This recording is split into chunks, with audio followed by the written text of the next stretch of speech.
Dr. Agostinho Cicato.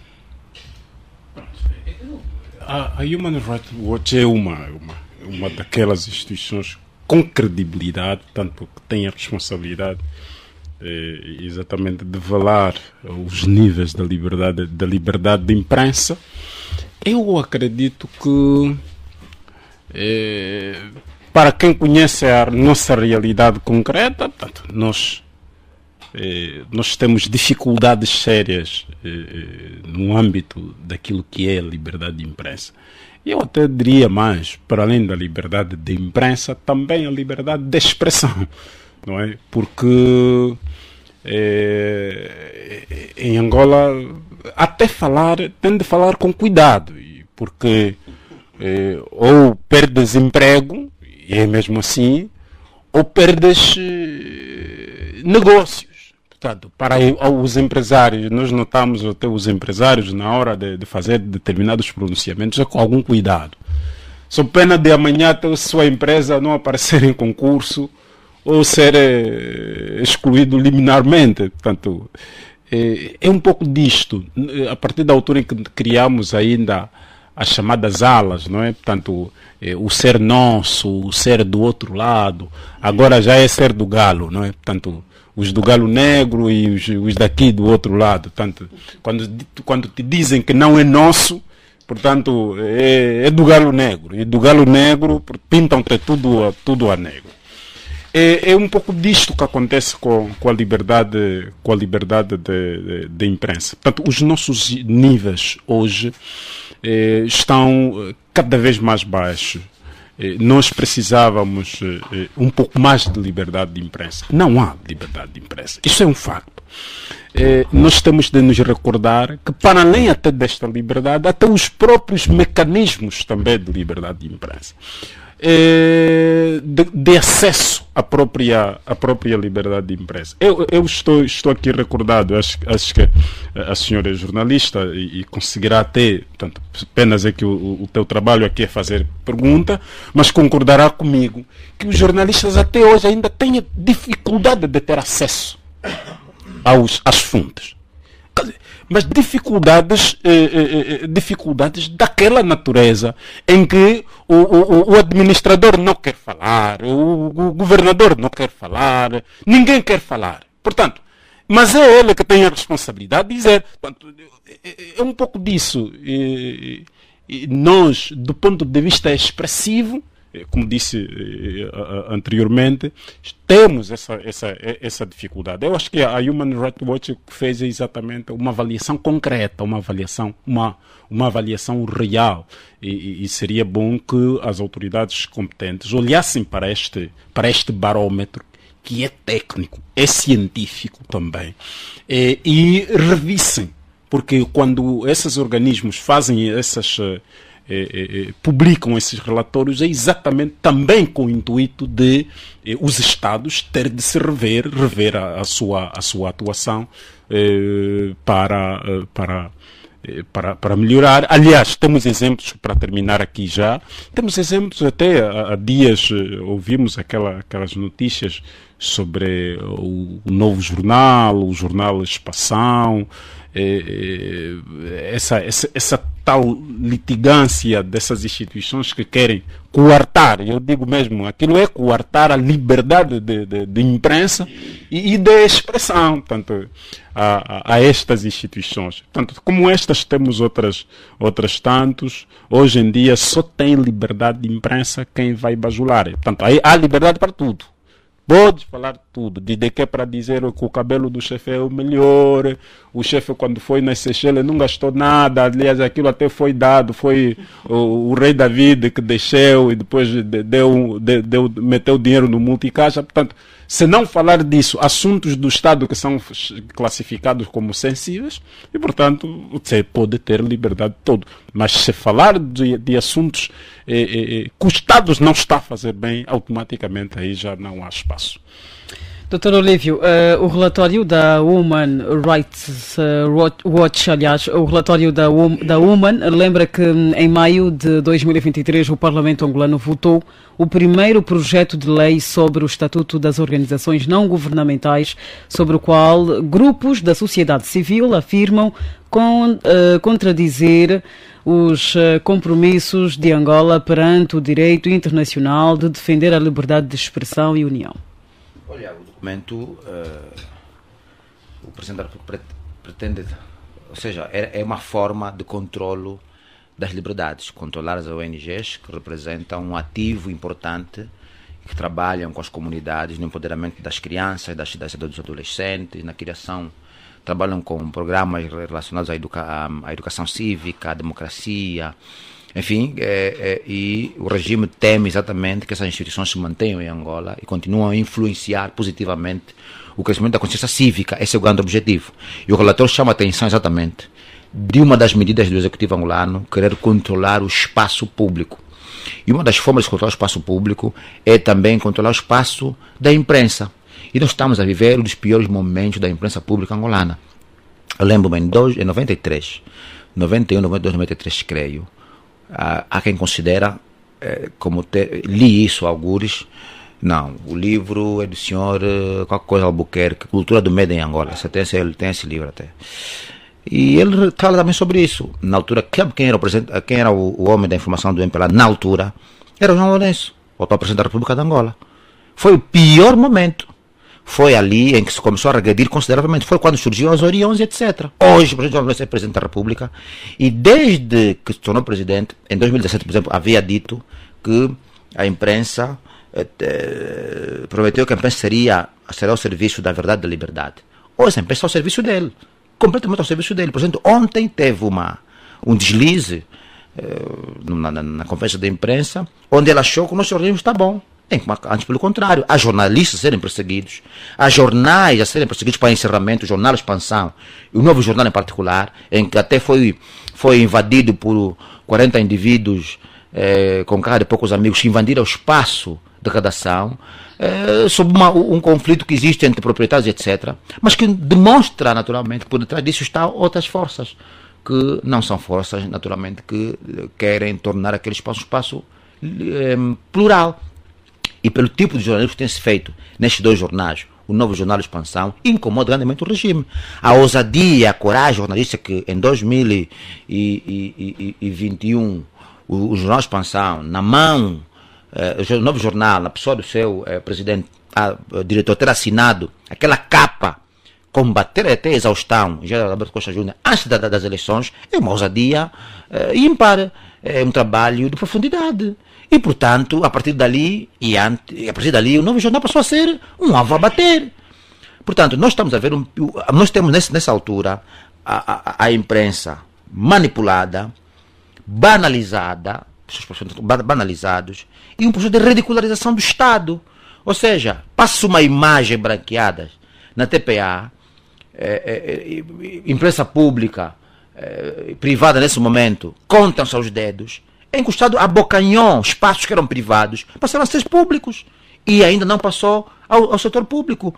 O Grupo Média Nova, que é o grupo ligado à imprensa mais forte, privado, está na mão do Estado. Já se dignaram fazer um concurso público para liberalizar aquele espaço, para dar acesso ao privado? Não. O relatório só vem demonstrar aquilo que nós já sabíamos. Só vem contar novamente aquilo que nós já sabíamos. A ERCA, que é a instituição que regula, está no fim do mandato, não há renovação do mandato na ERCA há 2 anos. Há uma crispação muito forte entre o seu presidente do Conselho de Administração e um dos seus conselheiros, que é o Reginaldo Silva, que é o jornalista, e que com demonstração de facto que aquela instituição está praticamente a serviço não da defesa do interesse público, mas da defesa do interesse privado. Portanto, nós estamos a viver um momento em que regredimos consideravelmente. É só ouvir jornalistas internacionais, a senhora da agência Lusa, o próprio João Armando foi assaltado, enfim, em sua casa. Portanto, esses 5 anos foram de regressão considerável. Então, não se pode dizer aqui que a imprensa está boa. O relator da Human Rights só vem nos mostrar aquilo que nós já sabemos. E o presidente João Lourenço foi infeliz ontem Eu não sei se o professor pensa que é um bom speaker e não é. E falar sem papel trouxe uma verdade que não é verdade. Uma verdade que não é verdadeira. E, portanto, isso custa caro. Vamos ver outros relatores que vão sair do ano passado, vamos ver os outros relatores que vão surgir. Portanto, a trazer uma visão real do que se passa em Angola. O que se passa em Angola é que há, naturalmente, uma vontade inequívoca de se criar espaços plurais. E o Novo Jornal é o último. Os jornais passados, Novo Jornal, são os últimos. Porque têm feito trabalho jornalístico digno de realce. E, portanto, é isso que temos a observar. Dr. Gilson Salus, também queremos ouvi-lo a respeito. Bom,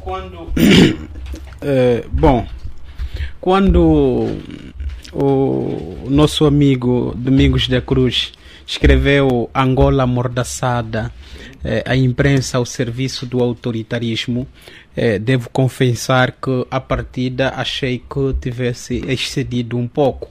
Mas quem olha para a nossa realidade, 2017 até 2023, consegue perceber que efetivamente todos nós fomos amordaçados. Fomos amordaçados por quê? Porque a defesa e a garantia dos nossos direitos, liberdades fundamentais, cada vez mais caem em desuso, infelizmente. Por quê? Porque há cada vez mais tentativas de aquartar os direitos e liberdades dos cidadãos. Há cada vez mais tentativa de limitar o espaço de intervenção, de atuação, de contestação dos poderes estabelecidos em Angola por parte dos cidadãos. Portanto, não podemos, dizer outra coisa, senão corroborar completamente com o relatório da Human Rights Watch.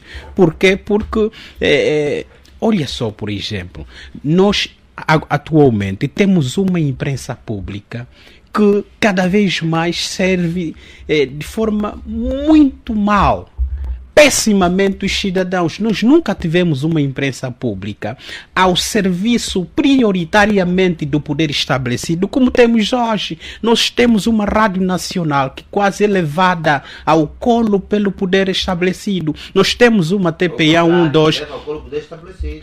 Sim, com certeza, para dizer melhor, nós temos uma TPA, temos uma TV Zimbo, temos uma Rádio Nacional, que fazem todo o trabalho de maquilhagem do poder político estabelecido em Angola. E, portanto, com isso não podemos, claro, dizer outra coisa do que nós estamos num período de ameaça, efetivamente, quer da liberdade de imprensa, da liberdade de expressão, da liberdade de reunião e manifestação. Nós, até o momento, temos cidadãos, temos irmãos angolanos que foram detidos o ano passado, condenados a 2 anos e 6 meses de prisão efetiva, por terem se reunido para dar início a uma manifestação e ainda não tinham levado a cabo, não tinham concretizado a manifestação, mas foram detidos. Sob que acusação? Portanto, não estará aqui mais do que, claro, a privação do direito dos cidadãos, claro, de reivindicarem, de contestarem o poder político, o poder público estabelecido. Isso, mais do que nunca, é óbvio, é fatível. É claro que nós estamos num período em que todas as liberdades, a todos os níveis, estão ameaçadas. Por exemplo, o relatório da Human Rights Watch faz menção às demolições em que não se criaram as condições possíveis para alojarem-se os cidadãos cujas casas foram demolidas. Estamos a nos referir ao Zango e aqui na zona adjacente ao novo aeroporto internacional, Dr. Antônio Agostinho Neto. O relatório faz menção também às forças de segurança que foram implicadas em graves violações dos direitos humanos. Portanto, fala de mortes de cidadãos em fevereiro do ano passado. Portanto, há uma intervenção e, claro, uso excessivo da força por parte dos órgãos de segurança do Estado em relação aos cidadãos. E mais do que isso, o ano passado nós assistimos a uma apresentação pública de uma proposta de estatuto das organizações não governamentais, que é mais do que nunca uma forma de tutelar, de controlar, de gerir à distância uma instituição que por excelência têm foro diferente, têm atuação própria, que não pode, em circunstâncias alguma, ser tutelada por um poder público. Estou a me referir às organizações da sociedade civil. Essa lei que vai ser discutida num fórum especial ao nível da Assembleia Nacional para a sua aprovação final é uma ameaça claríssima às organizações não governamentais em Angola. Por quê? Porque nela está plasmado um princípio segundo o qual as entidades do Estado, as autoridades estatais podem dissolver qualquer que seja a organização da sociedade civil, sem que passe por procedimentos legais, jurídicos. Não, quando entender, não está a tratar dos interesses que o poder público entender que são os seus, pode eliminá-los. Portanto, nós estamos numa situação a que devemos, claro, corroborar com Domingos da Cruz, que nós estamos todos amordaçados. Estamos amordaçados por quê? Porque não temos uma imprensa livre, não temos uma imprensa parcial, não temos uma imprensa que presta um serviço público de verdade. E isso faz com que, claro, o nosso direito à informação, de sermos informados, fica com lacunas, fica prejudicado. Nós ficamos prejudicados por conta disso. E mais do que isso, nós em 2023 vivemos um período... Vou já apelar ao seu poder de síntese para podermos vou já terminar. Muito bem. Vivemos um período de regressão no que diz respeito à contestação. Os espaços de intervenção pública nossos, infelizmente, foram limitados.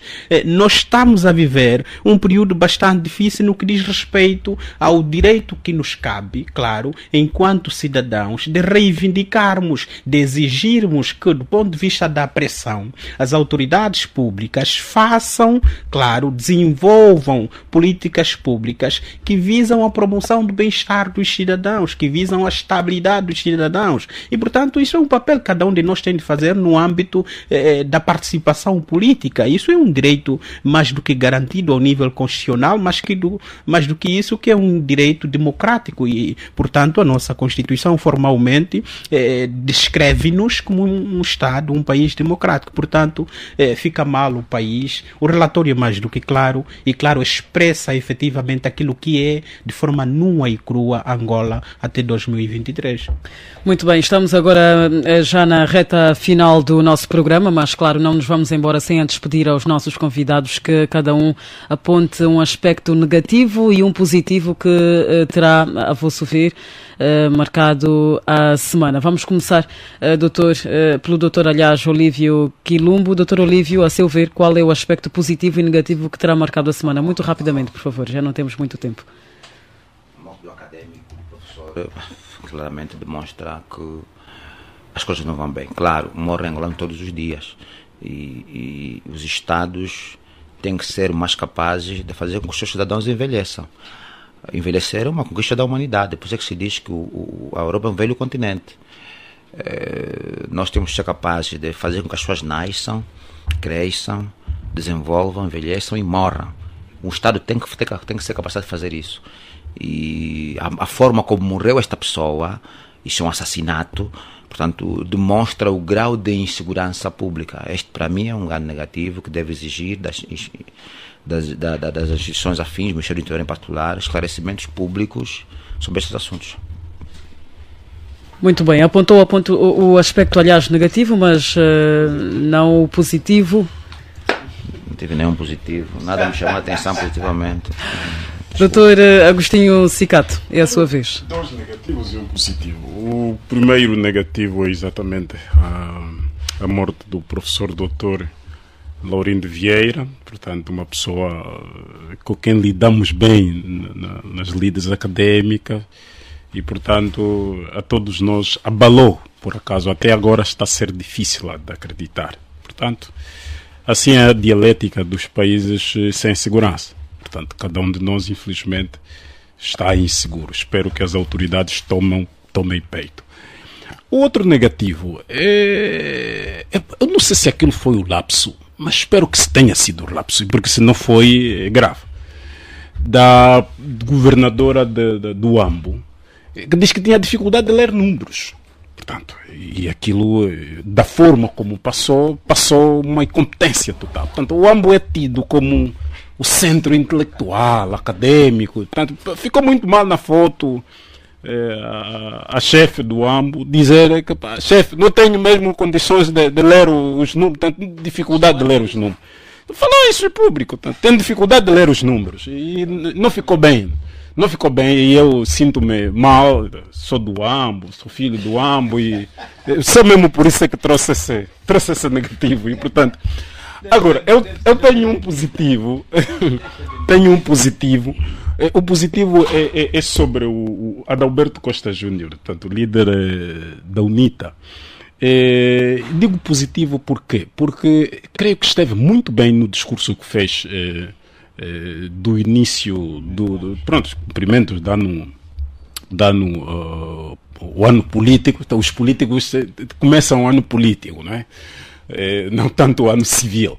Mas eu digo isto para um destaque que ele trouxe. Nós temos ouvido a Adalberto reclamar sempre sobre as intolerâncias, sobre, enfim, uma ou outra coisa, mas desta vez trouxe um discurso um pouco mais virado para uma abertura adentro. E o que é que disse o Adalberto? Adalberto disse que estava aberto e disponível até para o Presidente da República para um diálogo. Isto é fundamental para um líder político. Por quê? Porque demonstra que franja importante da sociedade é aberta ao diálogo e demonstra claramente que, pronto, e passa a bola ao Presidente da República, no caso, que tem a tarefa de convidar, se assim entender, o líder do maior partido político na oposição a ter de dialogar. Portanto, o país dialoga-se assim, quando os líderes políticos são abertos. Portanto, esta é nota positiva para Adalberto Costa Júnior. Por acaso, neste capítulo começou bem o ano político. Muito bem, Dr. Gelson Saluce, muito rapidamente, dois aspectos, neste caso um negativo e outro positivo.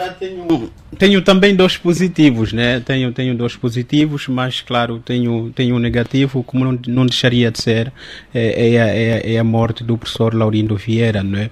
Um homem com uma certa verticalidade, embora fosse membro de um determinado partido, mas servia aí muito bem o país, e isso era possível, claro, só de perceber dos seus discursos, das suas intervenções. Infelizmente perdemos um grande filho desse país e, claro, vou já aqui apresentar as minhas condolências à família, a amigos, colegas e não só. Portanto, que o Senhor lá lhe receba em paz e que faça parte do espaço da eternidade do Senhor.